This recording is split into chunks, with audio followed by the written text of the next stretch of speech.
Welcome to the Glimmer Gang podcast. I'm Shawn, and I am here with one of the other members. Why don't you say hi to everybody? Hey yo, If you can't tell, that's I'm Spencer. Spencer. He didn't want to tell anybody. We're here today. We're gonna review Oh, the. you were gonna introduce me, man? Like, come No, on. man, no, man. So today we're here to record an episode. We're gonna talk all about the Amber cards in the new Lorcana set, Rise of the Floodborn. Let's just jump right into it. We're gonna go in set order, so there are no big surprises. You can probably follow along, especially with the once it gets onto YouTube. Our first card is Bashful Hopeless Romantic. He is a 4-drop inkable 2/5 with 3 lore. His ability is, oh gosh, this character can't quest unless you have another 7 dwarfs character in play. How do you feel about this one? I think it's relegated to like either limited play or like Porcana, where you're running like a common, uncommon, maybe even rares deck.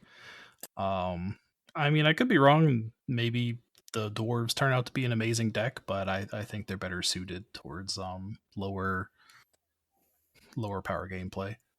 Yeah, I agree. I mean, there's no way this sees play outside of a strictly 7 dwarfs deck. I feel like yeah, I mean, he comes down at 4 and he has 3 lore and good stats and everything, sure, but him being held back by needing to be with another one of the dwarfs, like you said, limited play, maybe if dwarfs turn out to be pretty good, which I mean, I guess there's always that chance.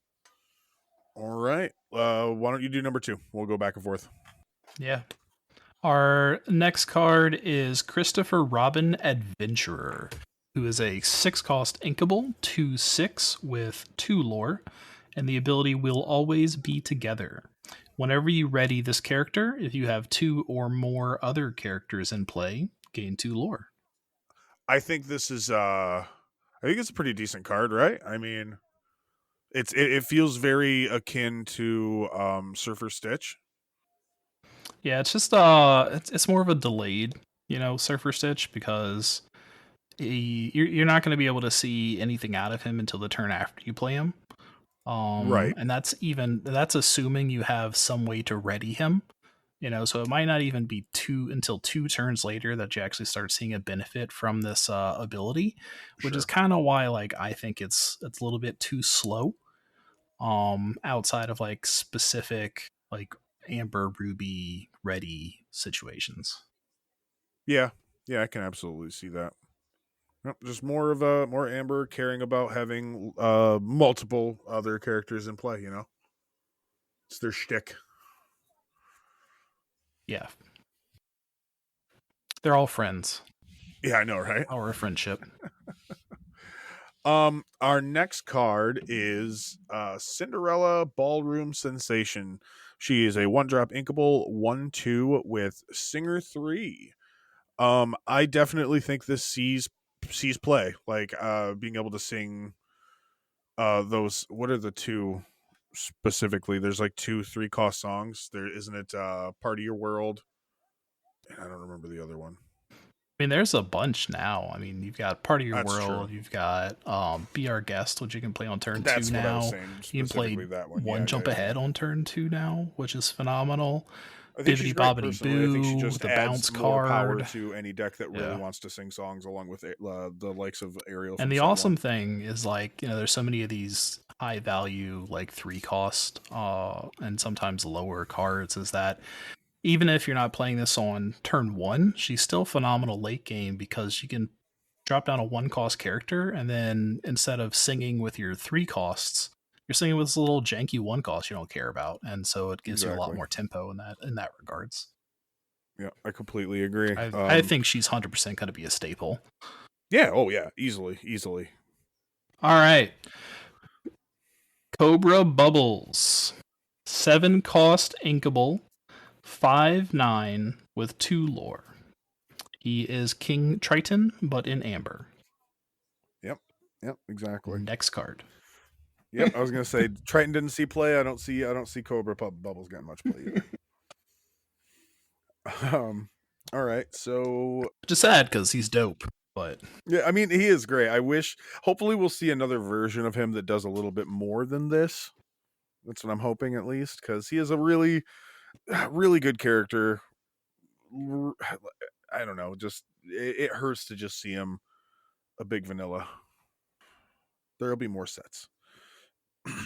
All right, our next card is Doc, leader of the Seven Dwarfs. He's a 3 cost, inkable 2/3 with 2 lore. His ability is share and share alike.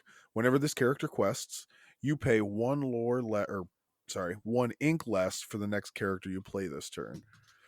Um, I mean, he's okay, but I feel like Lantern already does this better and faster. But I mean, I guess in addition to those yeah, effects, if you're really trying to lower ink cost by a lot, I mean, you just use all the pieces. But I don't know. In the dwarf specifically, sure, but beyond that, we'll have to see. I think. I think this is gonna be a great card. Personally, it's you're giving up 1 strength to have the ability to pay 1 less for the next character you play, which is pretty dope, especially Sure. considering how strong like 5 costs are. And that's really when you're gonna see, this effect coming into play is putting a 5 cost down on turn 4. And yeah, Lantern Sure. Yeah. exists and it definitely has its place. It is faster, like you said, because you can exert it immediately and drop a 1 drop, but or whatever. But it's uninkable and it's an item, whereas this is a character, and True. you're gaining lore at the same time that you're getting this effect. So I That's definitely fair. think it has a place for sure. Yeah, I suppose the gaining lore, in addition to doing that's really what matters. Next up, we have Dopey Always Playful, who is a 3 cost inkable 2/2 with 1 lore, with the ability Odd One Out. When this character is banished, your other 7 dwarf characters get +2 strength until the start of your next turn. Again, I think is really relegated to a 7 dwarf deck. Yeah. But the fact that they get the +2 strength until the start of your next turn is pretty cool. So that way, like, not only can you use it to challenge and take out something, but then if your opponent challenges into it, they got to deal with bigger stuff. So that's nice. Yeah, I agree completely. I do think that limited might end up getting dominated by the dwarfs depending on how many you can pull because they're all common and uncommon, I believe. Yeah, I think in Porcana, this is going to be a monster of a deck. I agree. Yep, I could see that easily. Um, Next up we have Eudora, accomplished seamstress. She is a 5 cost, 1/9 with 2 lore. Does she have the biggest body? Nope. She's tied with Cobra Bubbles and Triton. There aren't many nine Mm-hmm. willpower characters. I know that. Which seeing her at a 5 cost 1/9, I mean, you could do some fun stuff with like healing shenanigans with her. But beyond that, I don't know. She sees a lot of play, being a vanilla and all. Yeah, she might find a niche place, but other than that, I doubt it. Yeah. In limited, I mean, being able to drop that and say, I hope you have some way of dealing with this will be Right. pretty nice. Exactly. All right, moving on to Gaston, the Baritone Bully. 3 cost inkable, 3/3 with 1 lore, Singer 5. Again, this is really just going to play into that whole singing archetype that Amber has going on. Um, Singer 5 is really strong. I think this might replace Cinderella in a couple of places if you don't really care about princesses. And especially if you're running Amber Sapphire, giving you a shift target for the blue Gaston is the Sapphire Gaston is going to be pretty valuable for this particular card. And I mean, it's giving up 1 lore for Singer 5, but I mean, if it's got Singer, you don't want to really be questing with it anyways. It's there to sing. So Yeah, I agree completely. I think that this sits firmly next to the aerial singer that can dig. That's one of the main differences between the two cards is he doesn't get to dig. Which it's fine. You definitely play this in addition to though. I feel. Yeah, I mean, some of the Singer decks are running the 4 cost Cinderella with Singer 5, and he just easily replaces her. Absolutely. Yeah, I agree. Like, yeah. Next up, we're going to do Grand Duke, Advisor to the King. He is a 2 cost inkable 2/2 with 1 lore. His ability is Yes, Your Majesty. Your prince, princess, king, and queen characters get +1 strength, just indefinitely. It's a sort of a banner effect. Um, when we finally get to the point where we have good Princess Matters decks, I could see this being okay. But until that day, and I don't think we've really seen any good Prince, King, or Queen entire strategies. Like individually, like we have some good king cards, some good princess cards. I'm sure there's good queen cards. Like there are cards that can be used with this, but I guess maybe with the new shift queen, he could be really cool. But I don't know. I don't see him seeing a lot of play. Yeah, well, we'll see if people find that the +1 strength is important for whatever their deck is. I mean, obviously you can run a super heavy princess deck and get a lot of value out of this, but generally those decks want to be questing more than challenging. Right. So I mean, it helps with like the clapback, but then we have Grumpy Bad Tempered, a 4 cost inkable 3/4 with There's Trouble a Brewin. Your other 7 dwarfs characters get +1 strength. Oh, and he has 1 lore. Again, it's another 7 dwarf. They care about other 7 dwarves. We'll see how the 7 dwarf matters plays out. But he kind of just falls in with the rest of them. Agreed. Yeah, he's just so dependent on having other 7 dwarves out there to do anything with. That being said, like we've been saying, there's a lot of ways to buff the strength of the 7 dwarfs when you have a bunch of them on the field. So like you keep saying in Porcana or Mm-hmm. limited, watch out because you could see some real crazy stacking combat tricks with this deck that are going to take some stuff down. For sure. All right. Our next card is another of the 7 dwarves. Is it the last one? No, we've only done 5 of them so far. This is number 5 of 7. Happy, what's his name? Happy Good Natured. He is a 5 cost inkable 3/5 with support and 2 lore. I of any of the 7 dwarves, I think this one's the most likely to see normal play. I could see him paired up with Sapphire and that new Alice that we got. I could see them paired up very nicely. Yeah, 100%. Like I think Happy's really good. The only thing is that I find it difficult to see you taking Happy over Maximus. Oh, I don't think you would. I'd say maybe play this as a But two Maximus of is a in super addition. rare. True. Good budget option. Yeah. So I mean, he's discount Maximus. Yep. Absolutely. Then we have King Louis Jungle VIP, 7 cost inkable with 3/8 with 2 lore. He is a super rare, and he has Lay It on the Line. Whenever another character is banished, you may remove up to 2 damage from this character. That's pretty cool. Like it can play into like the healing stuff that we have going on, as well as make it harder to take him off the board because if you challenge into him with something and he banishes it, like then he heals back up if he's still alive. So that's pretty cool. He's just sticky. Oh, absolutely. Yeah. I think with all the healing shenanigans that we've seen in this set so far, I could see him finding a place perhaps. Like you said, he's just going to be such a pain to deal with, and he's going to.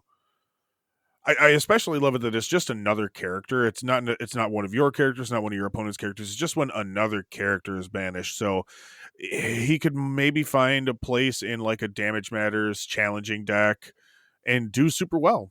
Only time will tell. I really and I like King Louis a lot. He's a great character. Yeah, I mean like having Louis and like another character on the board, and then you drop a grand a grand Pabby, and then Louis like challenges something, banishes it, heals up, you gain 2 lore, he's back at full health, and you like just crash your other character into something and they both get banished, and then yeah. Yeah, exactly. Like Exactly. all of a sudden you've got like 8 lore that Yeah, nobody saw coming. Like 8 lore and you've put your opponent at a disadvantage. So, it's a good 2 for swing right there. mhm. Our next card is Mickey Mouse Friendly Face. He is a 6 cost inkable 1/6 with the ability Glad You're Here. Whenever this character quests, you may pay 3 less for the next character you play this turn. He also has 3 lore. Pretty good.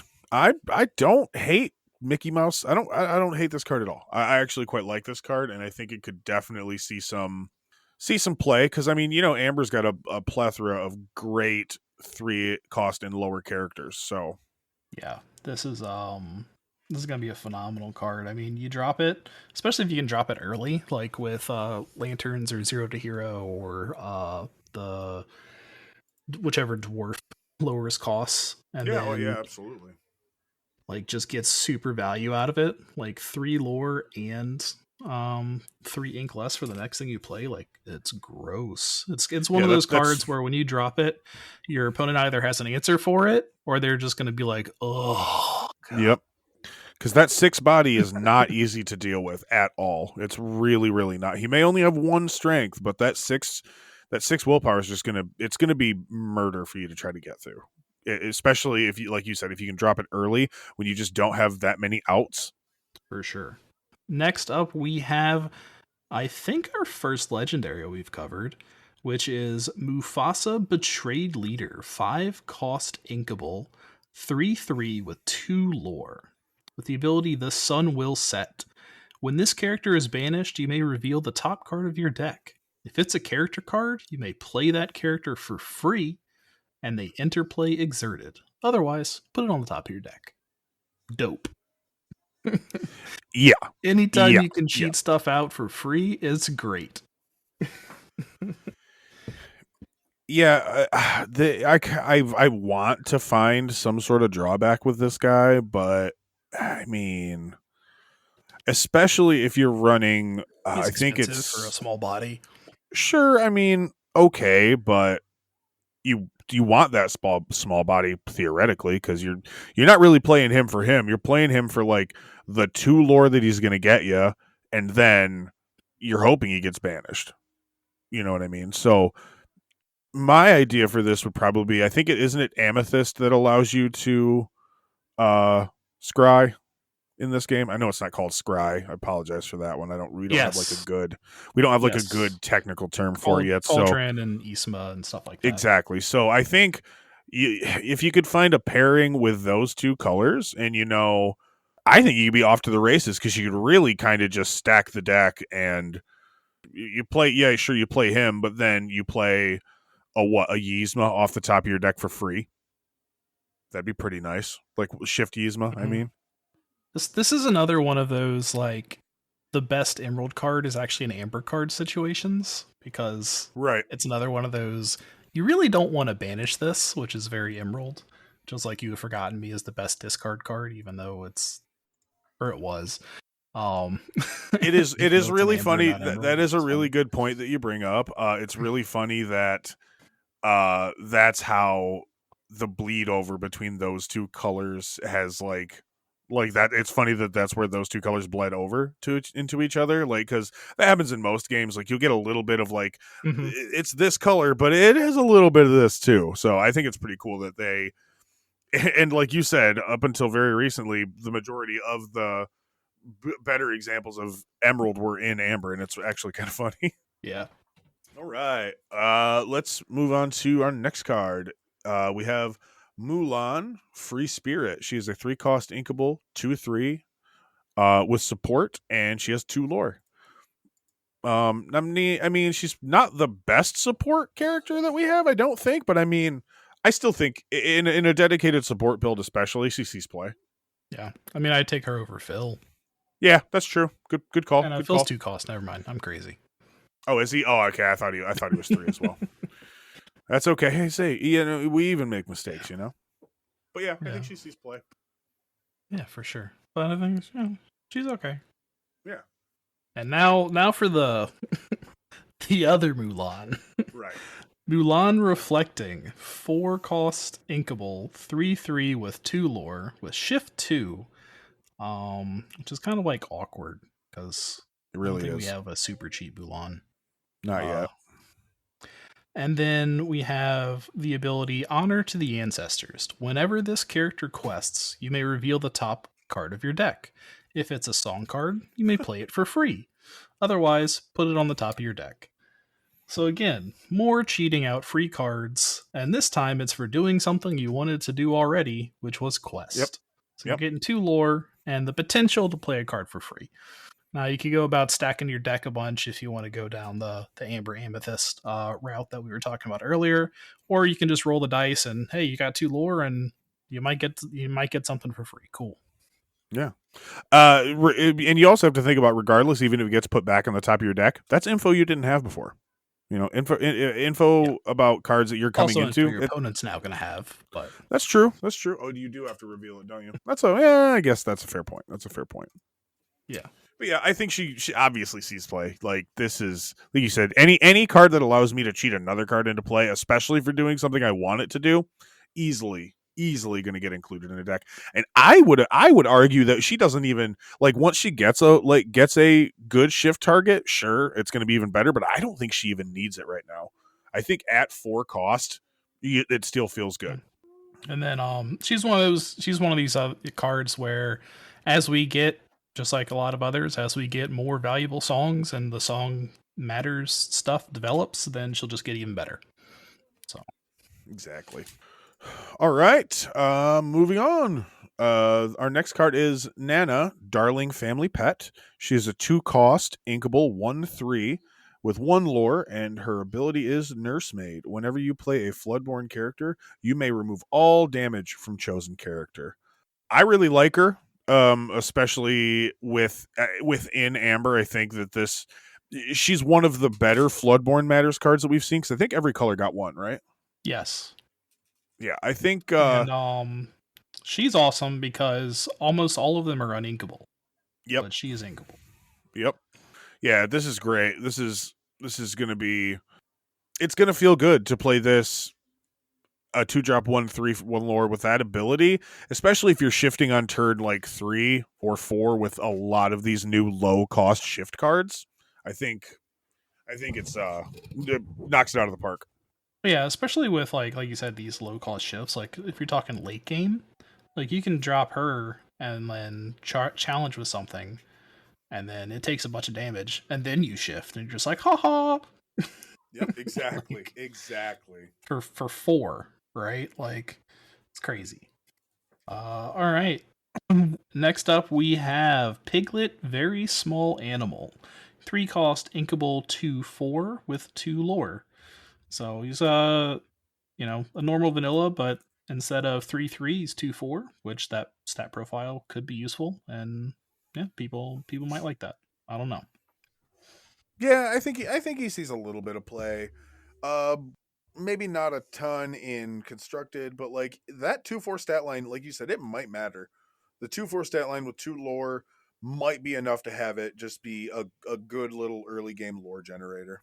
Our next card is going to be Rapunzel, Gifted Artist.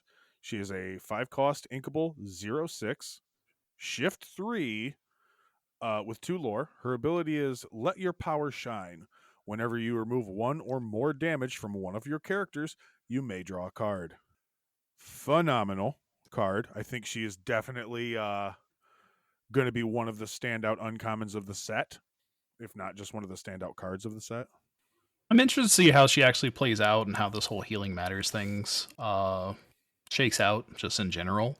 I mean, I definitely think that the previous Rapunzel is just a better card, but yeah, we'll see what kind of value she can gain long term, like over the course of the game, and all that other fun stuff. Plus, she's an uncommon, not a legendary that costs $60. So Exactly. See, there. I think another cool thing about this, a lot of the cards we're seeing here is we're seeing cards that may not necessarily be quite as strong, but that are going to be more budget friendly to give you more options of cards to play, as opposed to being, like you just said, dropping what is it, $250 on a playset of Rapunzel's? Like that's a lot of money, and a lot of people just can't justify that. So she'll be a good cheap alternative at the very, Yeah, if for nothing sure. else. And yeah, because there was a bunch of like comments of, what can I use to replace Rapunzel in the, Amber Steel deck or whatever. And the answer was there wasn't one. Yep. And now And there now is. there sort of is. Yep. Oh, it's my turn now. Uh, Yeah. Rapunzel Sunshine. 2 cost inkable, 1/4 with 1 lore, and the ability Magic Hair. Exert. Remove up to 2 damage from chosen character. I think she's solid, especially as a shift target for the other Rapunzel. I mean, even if you don't have her to shift, like just being able to heal at will and having like a big body or a big booty at least is it's pretty nice. Oh yeah, absolutely. She's definitely a solid card. What is it? Dinglehopper that removes 2, or does Dinglehopper remove 1? I Dinglehopper think removes Dinglehopper. 1, Healing Glow Yeah. removes 2, That's what it was. That's what it was. and So Coconut Baskets removes 2. yeah. So you have that tacked onto a really well statted body. Yeah. Like she's got the same stats as Baby Tamatoa, but she has an ability and he's doesn't. So that's cool. Right. Yep. You're right. You're absolutely right. And the art is stupendous too. That's such good art. So I mean, Yeah, all the Rapunzel arts are phenomenal. agreed. Hard agree. All right. So our second to last, our next card is our second to last of the seven dwarfs. We have Sleepy nodding off. He is a 2 cost, inkable, 2/3, with 2 lore and the ability Yawn. This character enters play exerted. I've been trying to find ways to like this card more than I do.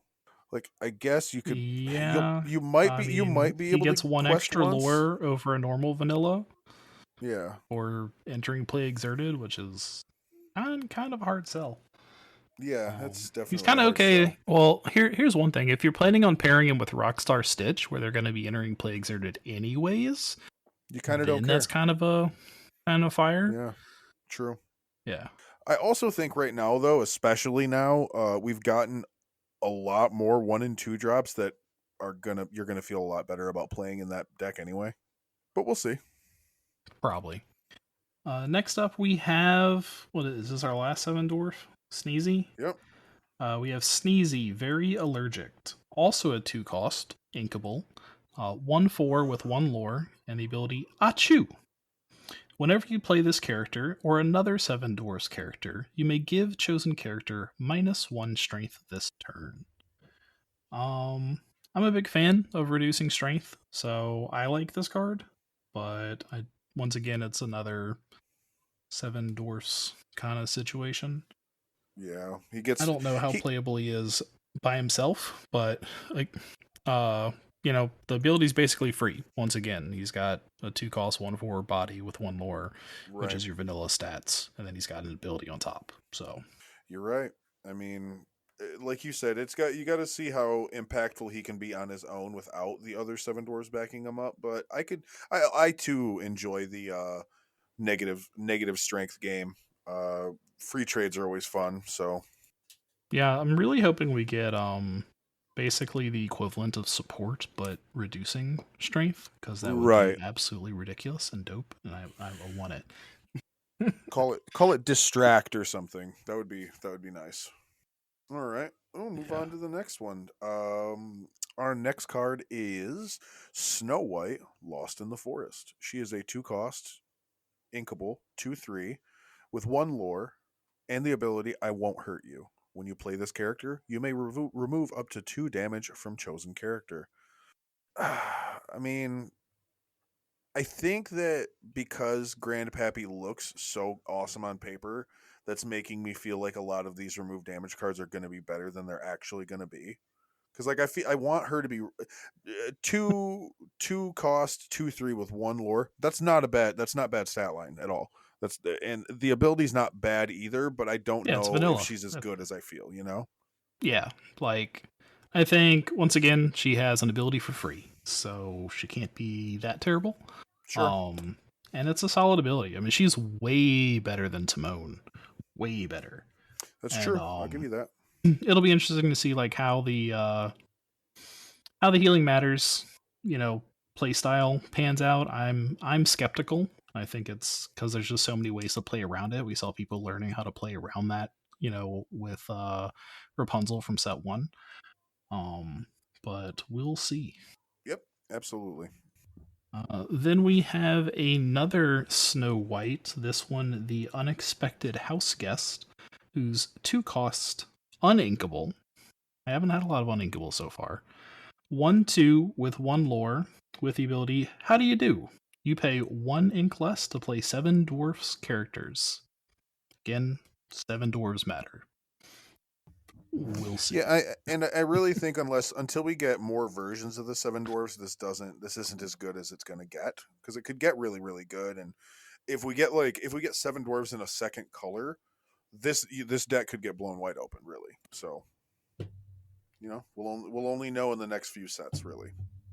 For But sure. for now, yeah. But for now, she's stuck in the Seven Dwarves deck, and I can take it or leave it, really. Yeah. Let's move on to the next one. We have our third Snow White card here. It's Snow White Well Wisher. She is a 6 cost uninkable with Shift 4, 2 lore, and the ability Wishes Come True. Whenever this character quests, you may return a character card from your discard to your hand. Um, I feel like you might play either one of the other Snow Whites just to be able to shift this one on, because that's not a bad ability at all. Being able to recur things is always feels good in my opinion, and it feels better in other situations than others. So I think she sees a decent amount of play personally. Yeah, I don't know. I'm a little iffy about her. I mean, just being a 6 cost uninkable is throws alarm bells up for me. And then there's other options for recursion in Amber, and so but she's decent. So 3/5, 2 lore. I mean, if you can shift her out, then that's awesome. But you always run the risk of if you're not shifting her, then you just play her and then she gets destroyed, and then okay. But yeah, I can't really say she dies to removal as a bad thing because everything dies to removal It except for does, Cusco. except for Cusco. But a card I am excited about is the Queen Commanding Presence. I've been excited about this since she got revealed way back. 5 cost inkable, 4/3 with Shift 2, 2 lore, and the ability Who is the Fairest. Whenever this character quests, chosen opposing character gets -4 strength this turn, and chosen character gets +4 strength this turn.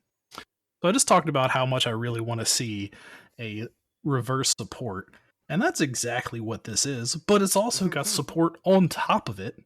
And Yeah, the best part is that if you actually give this character support with Alice or Scepter of Arendelle, then you can give one character -4 strength and one of your characters +8 strength, which is bonkers.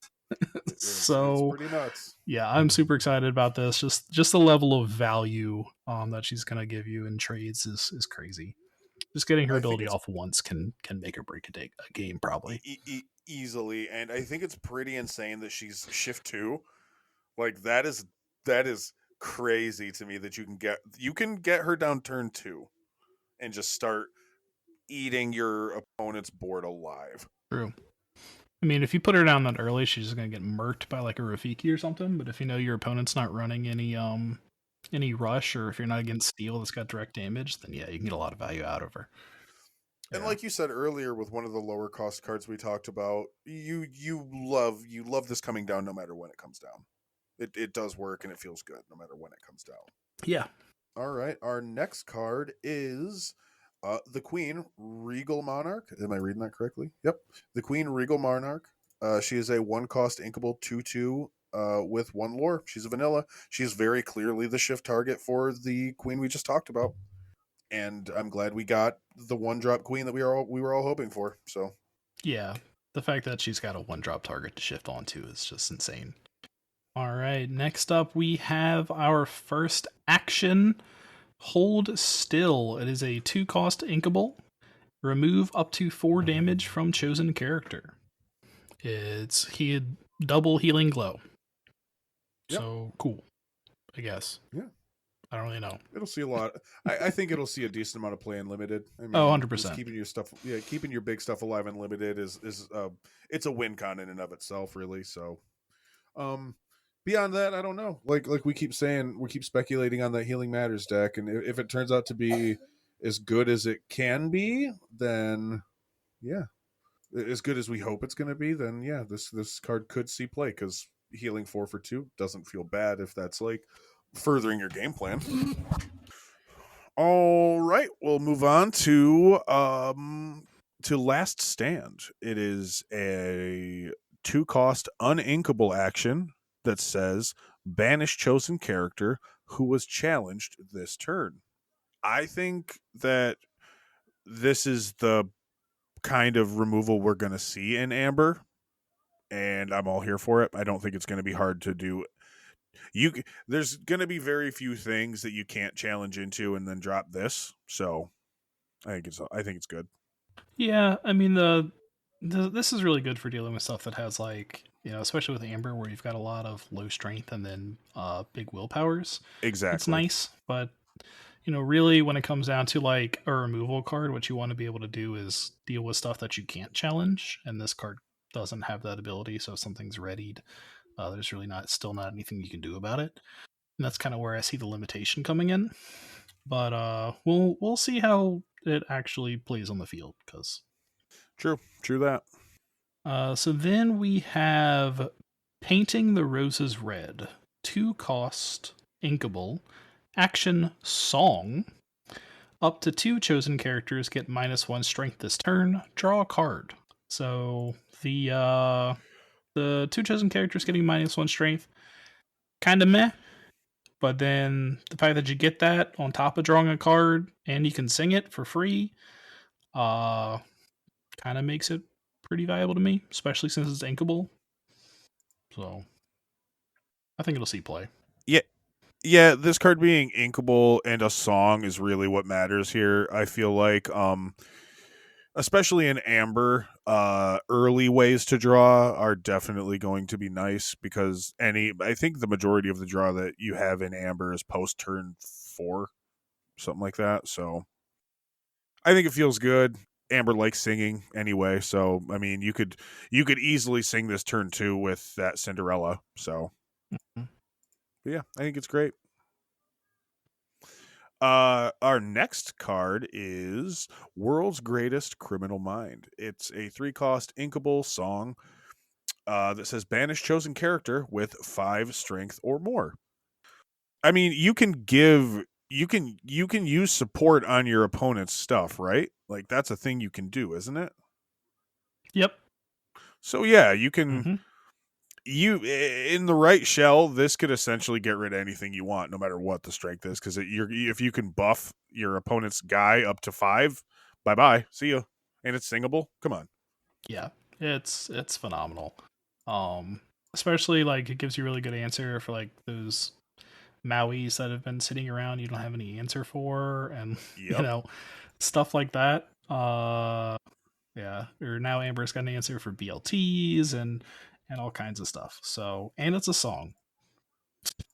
So yeah, this is the kind of removal that I'm excited about for Amber for sure. yeah. Singable removal seems like a no brainer as far as a ways to give this color removal. Yeah, especially when it can be sung by the one called Cinderella. Come on. Right, Having a one cost take down Maleficent Dragon. It's great. that'd be nice. Oh, Cinderella just goes on like some crazy mad caper that ends up with Maleficent Dragon in the discard. Okay. Um Next up we have Zero to Hero, a 2-cost uninkable action song, and it says what? That says count the number of characters you have in play.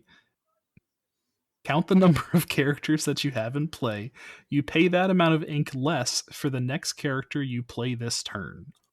This card's pretty crazy. It requires you having a big board to like really get super value out of it, but people have been workshopping like all kinds of crazy stuff that you can do with this card. So I definitely think it's going to see play. Yeah, I mean, worst case scenario, you're going to make something that costs like 7 or 8 cost like 4 or 5, which is awesome. And it just goes up from there. I think there's just it doesn't feel terrible.